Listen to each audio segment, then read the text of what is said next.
হাতটা সোজা করেন, হাতটা সোজা করেন, দুইটা হাত এরকম সোজা হবে। জি, এখানে দাঁড়াবেন, এখানে দাঁড়াবেন। এখানে যেন কাপড়টা ভাঁজ না হয়, ঠিক আছে? সবসময় হাতটা এখানে থাকে, এইভাবে থাকে। বের করেন কাপড়টা, আবার বের করেন কাপড়টা, মেশিন যেন না চলে। এখান থেকে ঠিক এখানে দাঁড়াবেন, সোজা আসিলেন, হাত সোজা করেন, হাতটা সোজা রাখবেন, চালান, এখানে দাঁড়াবেন, কাপড়টা ছাড়েন হাত থেকে,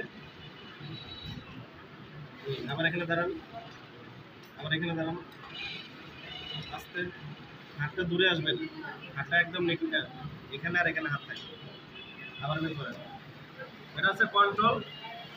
এটা আমাদের যারা এখানে নতুন ভর্তি হয় তাকে আমরা সর্বপ্রথম কন্ট্রোল শেখাই। কন্ট্রোল কমপ্লিট হওয়ার পরে আমরা পরবর্তী কাজে যেমন সুতা ভরানি, মুভিং কেসে সুতা তোলা, মুভিং কেস লাগানি, সকল প্রকার কাজ শেখার পর আমরা তারপরে সেলাইয়ের মধ্যে চলে যাই। ঠিক আছে, করেন, হ্যাঁ।